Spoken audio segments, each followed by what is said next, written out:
Mirë se vini në një tjetër analizë të thelluar. Sot kemi diçka pak më ndryshe. Diçka më specifike, do thoja. Po, shumë specifike. Do të zhytemi thellë në një burim të vetëm për shkrimin e një produkti online. Bëhet fjalë për një fustan elegant me dantelle dhe prerje të çarë. Që tingëllon, si të thuash, shumë e thjeshtë në sipërfaqe. Pikërisht, por misioni ynë është të zbërthejmë se si çdo fjalë, çdo detaj i vetëm është pjesë e një makinerie të madhe marketingu për të shitur jo thjesht një fustan, por një histori. Një histori, një ndjenjë, një premtim. Ky është një shembull fantastik i marketingut modern. Nuk po shet më një objekt, po shet një eksperiencë të plotë. Nga materiali deri te mënyra si duhet ta lash. Do me thënë nga ëndra deri te realiteti praktik. Është një masterclass në miniaturë. Okej, le t'ja nisim nga gjuha, sepse ajo është gjëja e parë që të bjerë në sy. Fraza si kombinimi perfekt i elegancës së përjetshme dhe stilit bashkohor. Fjalë të mëdha. Shumë të mëdha. Ose dizajnuar për të lënë një përshtypje të paharrueshme. Them drejtën tingëllojnë pak si klishe. A funksionojnë vërtet këto? Kjo është pyetja kryesore. Dhe përgjigjja është po, funksionojnë. Ndoshta jo për ne që po i analizojnë ftohtë, por për blerësen. Që po kërkon diçka për një dasëm për shembull. Pikërisht, këto fjalë janë një lloj stenografie emocionale. Kur lexon përshtypje e paharrueshme, truri yt nuk përpunon fjalët, por imagjinon skenën. Imagjinon veten duke hyrë në atë dhomë. Sakt. Pra, nuk po të shesin thjesht copën, po të shesin atë momentin e imagjinuar, po i flasin aspiratës tënde. Është marketing emocional në formën e tij më të pastër. E kuptoj. Pra, më shumë përshkrim i rezultatit se sa i produktit. Por, pastaj, bëj një lëvizje interesante. Nga kjo gjuhë abstrakte, zbresin menjëherë në diçka shumë të prekshme. Te materialet. Po, përmendin dantele butë dhe satina premium. Dhe shtojnë që satina rrjedh lehtë mbi trup. Kjo lëvizje më duket shumë e qëllimshme. Absolutisht. Këtu hym te marketingu mdijor. Problemi më i madh online është që nuk mund ta prekësh produktin. Edhe si e zgjidhin? Me fjalë që evokojnë ndjesitë. E butë, rrjedh lehtë, ndjesi luksoze, janë përpjekje që ti pothuajse ta ndjesh atë material në lëkurë. E bën produktin më real. E ul distancën psikologjike që krijon ekrani. Pikërisht, dhe fjalë si premium, natyrisht, ndërtojnë vlerën. Para si të arrish te çmimi?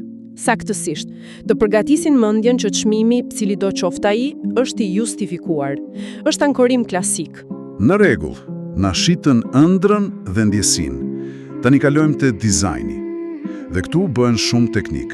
Përshkruajnë bustin prej dantele, mëngat e gjata. Dhe fundin e gjatë me prerje të lartë? Por ajo që më bëri përshtypje ishte justifikimi pas çdo elementi. Nuk thon thjesht ka një prerje të lartë. Po, shpjegojnë pse, dhe kjo është pjesa geniale. Ata thonë se prerja i shton dramë dhe elegancë, por njëkohësisht lejon lëvizje të lehtë. Kjo është mjeshtërore. Po i përgjigjen dy pyetjeve në kokën e blerësës në të njëjtën kohë. A do dukem bukur dhe a do jem rehat? E sakt. Po eliminojnë kompromisin e perceptuar. Po të thonë, mund t'i kesh të dyja. Është e vërtet. Edhe ajo fraze për siluetën. Kombinimi i busit të ngushtë dhe fundit të lirshëm krijon një siluetë të balancuar. Kjo është një gjuhë shumë qetësuese. Do me thënë, po i drejtohet drejt për drejt pas sigurisë që ka çdo kush kur blen në rroba online. Nuk tingëllon si opinion, por si një fakt dizajni, si diçka shkencore. Dhe kjo ndërton besim tek ekspertiza e tyre. Dhe pikërisht kur mendon se përshkrimi mbaroi, ata hapin një kapitull të ri, stilimi dhe aksesorët. Që në fakt shkon përtej detyrës së një përshkrimi produkti. Po, sugjerojnë këpucë, aksesor, madje edhe modelin e flokëve dhe grimin. Pse ky nivel detaji? A nuk është paksa urdhëruese? Mund të duket kështu, por nga pikpamja e marketingut, kjo po i heq një barë mendore blerëses. Çfarë do të thuash? Shiko, stresi nuk mbaron me blerjen e fustanit. Pastaj fillon pyetja. Po tani, çfarë të vesh me këtë? E kuptoj, po japin zgjidhjen e plot. Pikërisht, po i thon, mos u lodh, ne kemi menduar gjithçka. Ti vetëm bli fustanin dhe ndiq këto hapa. Po shesin lehtësi. Pra, po shesin një luk të plot, jo vetëm një artikull. Dhe pastaj e përforcojnë këtë duke listuar rastet. mbrëmje gala, dasma, evente luksoze. Që është segmentim tregu brenda tekstit. Po të thonë saktësisht, nëse ke një nga këto evente, ky është fustani për ty. E bën nevojën tënde konkrete. Dhe fustanin e bën zgjidhje praktike për atë nevojë. Zgjuar. Tani, pjesa që sinqerisht më abiti më shumë. Udhëzime për kujdes. Apo, Unë gjithmonë e kam menduar luksin si diçka pa mundim, por këtu janë jashtëzakonisht specifik. Larje me dorë, ujë ftohtë, pas bardhues, hekurosje me copë mbrojtëse. si një listë punësh shtëpie. Sakt. A nuk e thyen kjo imazhin e luksit?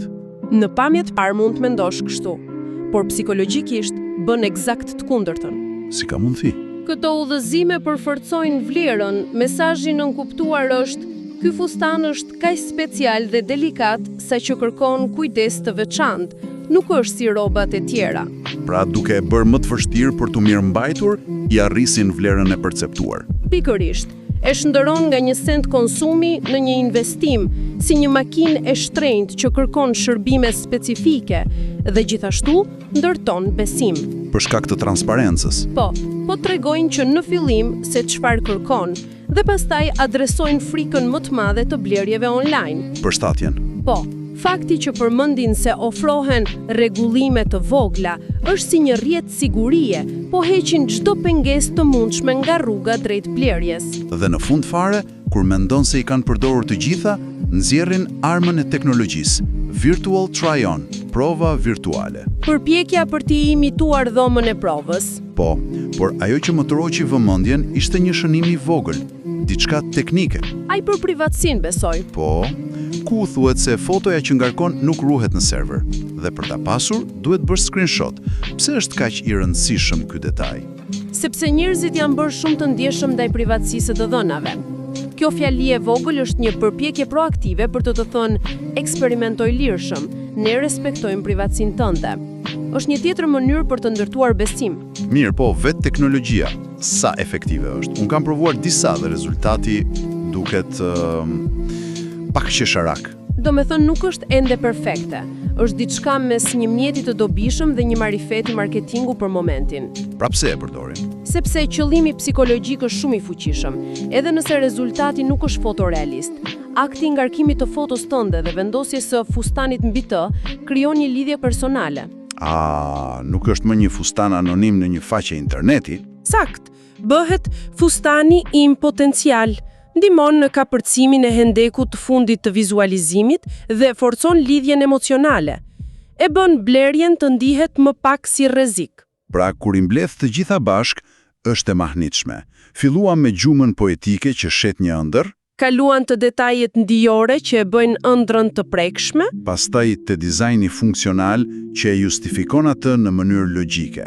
Më pas, na dhan një udhëzues të plot për ta jetuar atë ëndër. Na treguan si të kujdesemi për të si një investim. Dhe në fund, na dhan një mjet teknologjik për ta parë mbi veten tonë. Çdo element i vetën është aty për të ndërtuar vlerë dhe për të ullur pasigurinë. Pikërisht, është një ekosistem informacioni projektuar me shumë kujdes, çdo pjesë mbështet tjetrën. Dhe kjo më sjell ndërmend një pyetje më të gjerë, si përmbyllje. Po mendoja edhe unë për këtë. Cili është mendimi yt? Ky niveli jashtëzakonshëm detaji po bëhet standardi i ri, sidomos për markat premium, dhe kjo ngren një pyetje provokuese. Që është? Nga njëra anë, mund të thuash se kjo është diçka pozitive. Në botën e fast fashion, ku gjithçka blihet dhe hidhet, a përfaqëson ky theksimi i informacionit dhe kujdesit një lëvizje drejt një konsumi më të ndërgjegjshëm? Kjo do ishte perspektiva optimiste. Po jo tjetra? Perspektiva tjetra është se ky është thjesht evolucioni i radhës i marketingut, se nuk po bëhemi më të ndërgjegjshëm, por thjesht po ekspozohemi ndaj teknikave më të sofistikuara. Do me thënë, po na bëjnë të blejmë pojt shumë, por duke u ndjerë më mirë me veten. Pikërisht. Pyetja mbetet, apo na fuqizon kjo sasi informacioni si konsumator, apo thjesht po na bën më të lehtë për tu manipuluar? Kjo është diçka për të cilën ja vlen të mendohemi herën tjetër kur jemi gati të shtypim butonin "shto në shport".